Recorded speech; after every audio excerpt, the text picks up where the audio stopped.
লক্ষ মানুষের ভিড়ে ভরা এক অদ্ভুত মেলা। শরীরে ভস্য, হাতে ত্রিশূল, আর চোখে এক অদ্ভুত তেজ।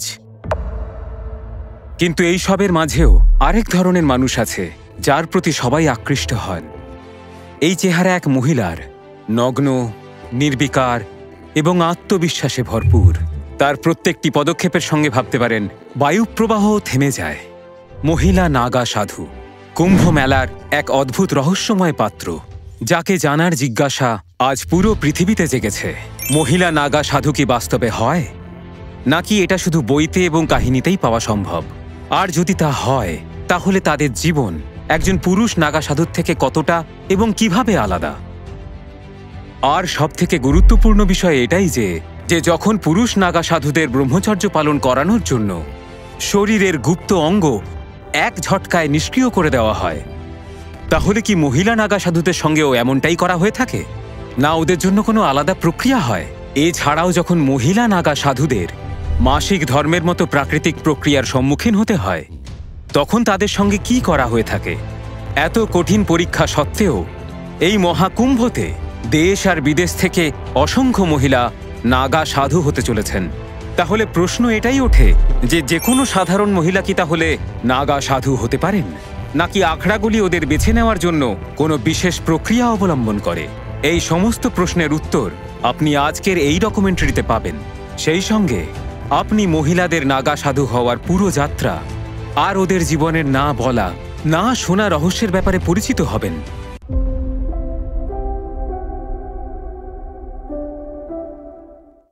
নাগা সাধু হওয়ার ক্ষেত্রে এরকম কোনো বাধ্যবাধকতা নেই যে শুধুমাত্র পুরুষরাই নাগা সাধু হতে পারবেন।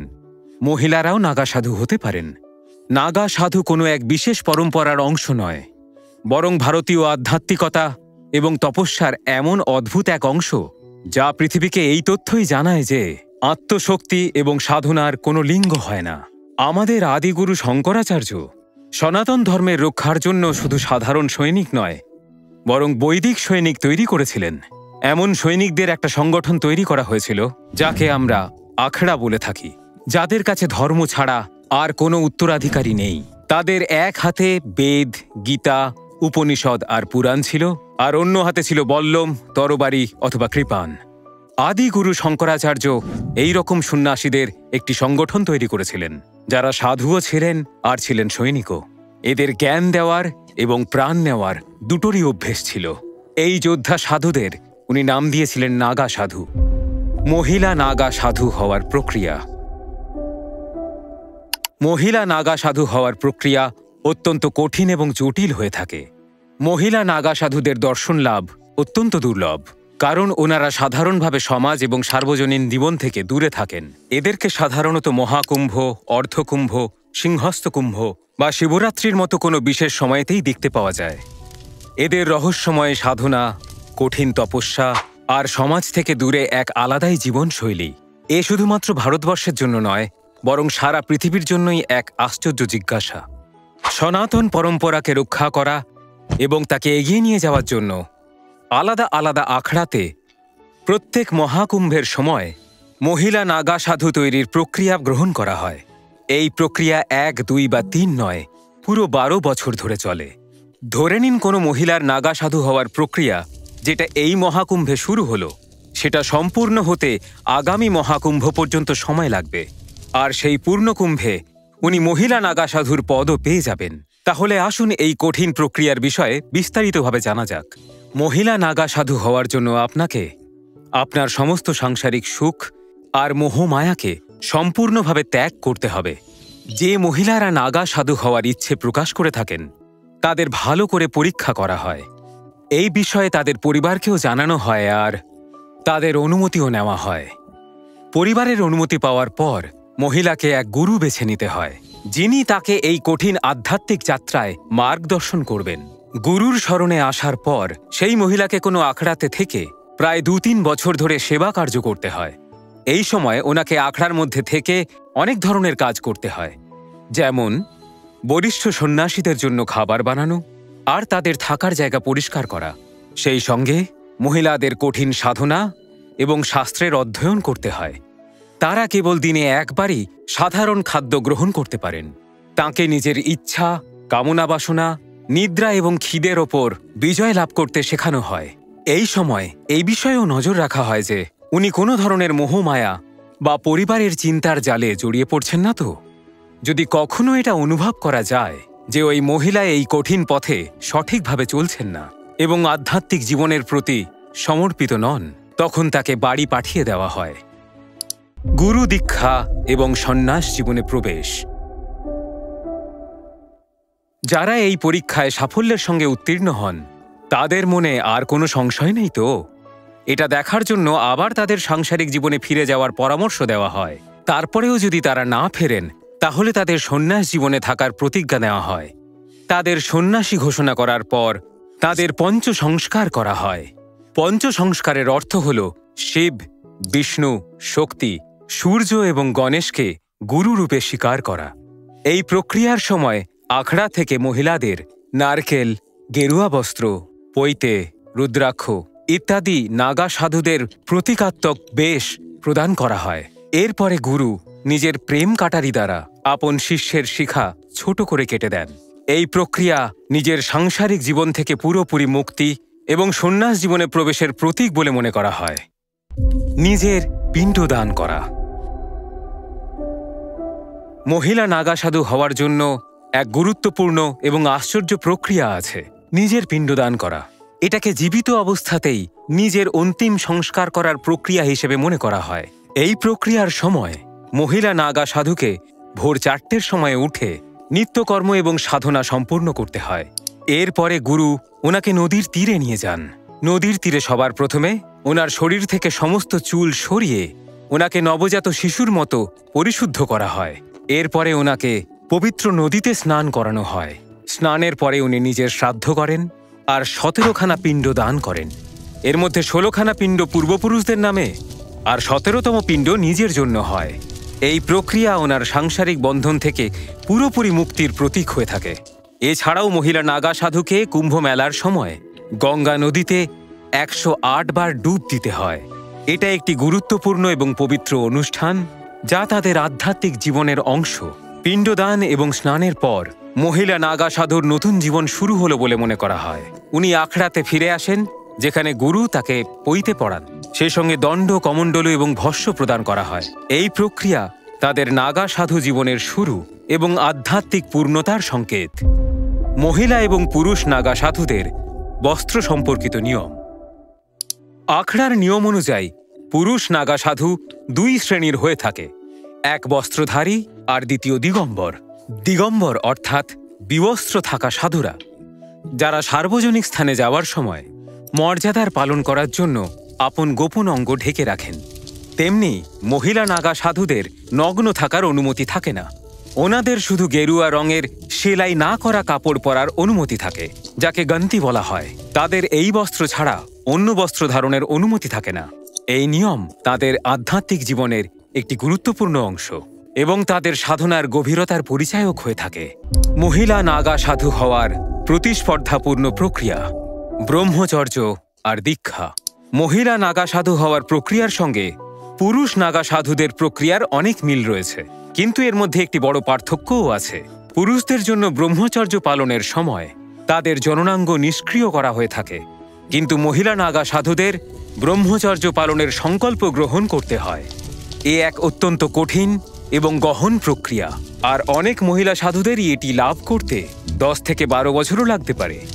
এই কঠিন পরীক্ষায় মহিলা নাগা সাধুদের নিজের শারীরিক এবং মানসিক প্রক্রিয়ার ওপরে সম্পূর্ণ নিয়ন্ত্রণ লাভ করতে হয়, যেটা একজন সাধারণ মহিলার পক্ষে একেবারেই অসম্ভব কার্য। যখন আখড়ার গুরু মহিলা সাধুর ওপর এই বিশ্বাস লাভ করেন যে উনি ব্রহ্মচর্যের পালন সঠিকভাবেই করেছেন আর উনি এই জীবনকে সম্পূর্ণভাবে সমর্পিত করার জন্য তৈরি, তখন গুরু তাকে দীক্ষা প্রদান করেন। দীক্ষার পরে মহিলা সাধুকে তার সাংসারিক বস্ত্র ছেড়ে আখড়া থেকে প্রদান করা হলুদ অথবা গেরুয়া বস্ত্র পরতে হয়। সেই সঙ্গে ওনাকে মাতার পদও দেওয়া হয়। এই পদক্ষেপ তাদের সন্ন্যাস জীবনের শুরু এবং তাদের আধ্যাত্মিক জীবনের পবিত্র রহস্যের প্রতীক হয়। কুম্ভের সময় মহিলা নাগা সাধুদের জন্য এক বিশেষ ব্যবস্থা করা হয়ে থাকে, যাকে মাইবাড়া বলা হয়ে থাকে। এটা এক সুরক্ষিত এবং পবিত্র স্থান হয়, যেখানে সমস্ত মহিলা নাগা সাধু আর মাতারা একসঙ্গে বসবাস করেন। পিরিয়ডের সময় মহিলা নাগা সাধুদের ধার্মিক পরম্পরা। মহিলা নাগা সাধুদের কুম্ভ বা গঙ্গা স্নানের ব্যাপারে কিছু বিশেষ নিয়ম হয়ে থাকে, যা তাদের ধার্মিক এবং সাংস্কৃতিক জীবনের মাহাত্ম্যকে প্রদর্শন করে। এই নিয়ম অনুসারে কুম্ভতে মহিলা নাগা সাধুদের পুরুষ নাগা সাধুদের স্নানের পরেই স্নানের অনুমতি হয়ে থাকে। পুরুষ নাগা সাধুদের স্নানের আগে মহিলা নাগা সাধুরা স্নান করতে পারেন না। এছাড়াও যদি কোনো মহিলা নাগা সাধু পিরিয়ডের প্রক্রিয়ার মধ্যে দিয়ে যান, তাহলে ওনাদের জন্য কুম্ভ বা গঙ্গা স্নান সম্পূর্ণরূপে নিষিদ্ধ। যদিও তারা এই সময়তে কুম্ভতে অংশ নিতে পারেন, কিন্তু স্নান করা নিষিদ্ধ হয়। এর মধ্যেই মহিলা নাগা সাধুদের এই অনুমতি থাকে যে তারা গঙ্গা জলকে নিজেদের হাতে নিয়ে নিজেদের শরীরে ছড়াতে পারেন, যা একদিক থেকে পবিত্রতারই প্রতীক। গৃহস্থ জীবনে যখন পিরিয়ডের মধ্যে নদী স্পর্শ করাই নিষিদ্ধ হয়, সেখানে মহিলা নাগা সাধুদের জন্য এটি একটি বিশেষ ছাড় বলে মনে করা হয়। আকর্ষণীয় বিষয় হল, মহিলা নাগা সাধুদের পিরিয়ডের সময় প্যাডের ব্যবহার করা নিষিদ্ধ থাকে, কারণ তা সাংসারিক বস্তুর মধ্যে পড়ে, আর সাংসারিক জিনিসপত্র নাগা সাধু হওয়ার আগেই ত্যাগ করতে হয়। পিরিয়ডের সময় মহিলা নাগা সাধুদের শুধু কাপড়ই ব্যবহার করার নির্দেশ থাকে। মহিলা নাগা সাধুরা পিরিয়ডের সময় নদীতে স্নানের বদলে নিজেদের শিবিরেই থাকেন, আর সেখানেই জলের সঙ্গে গঙ্গা জল মিশিয়ে স্নান করেন। এই সময় মহিলা নাগা সাধুরা সাধনা করতে পারেন না, কিন্তু তারা জপ করেন এবং নিজেদের শরীর ছাই দিয়ে ঢেকে রাখেন। এই ছাই ওনাদের জন্য এক শক্তির স্রোত তৈরি করে। ছাই থেকে ওনারা আধ্যাত্মিক শক্তি পান। মহিলা নাগা সাধুদের শক্তি। আপনি নাগা সাধুদের শক্তিশালী কঠিন সাধনা করতে দেখেছেন হয়তো, যেমন 12 বছর ধরে একটা হাত ওপরে তুলে রাখা, আর 21 বছর ধরে কখনো না শুয়ে শুধু দাঁড়িয়ে থাকা, আর দাঁড়িয়ে দাঁড়িয়েই কোনো থাম বা কোনো জিনিসকে ধরে ঘুমোনো। এসব শক্তি আর তপস্যার পরিণাম হয়ে থাকে। এইসব জিনিস মহিলা নাগা সাধুরাও করতে পারেন, কিন্তু তাদের শক্তি এর থেকেও অনেক বেশি গভীর এবং আলাদা হয়ে থাকে। মহিলা নাগা সাধুদের শক্তি কেবল শারীরিক তপস্যার মধ্যেই সীমিত থাকে না, বরং তাদের মানসিক এবং চিন্তার ভারসাম্যের সঙ্গেও সংযুক্ত থাকে। ওনারা তাদের শরীর এবং মনকে সম্পূর্ণভাবে নিয়ন্ত্রণে রাখেন।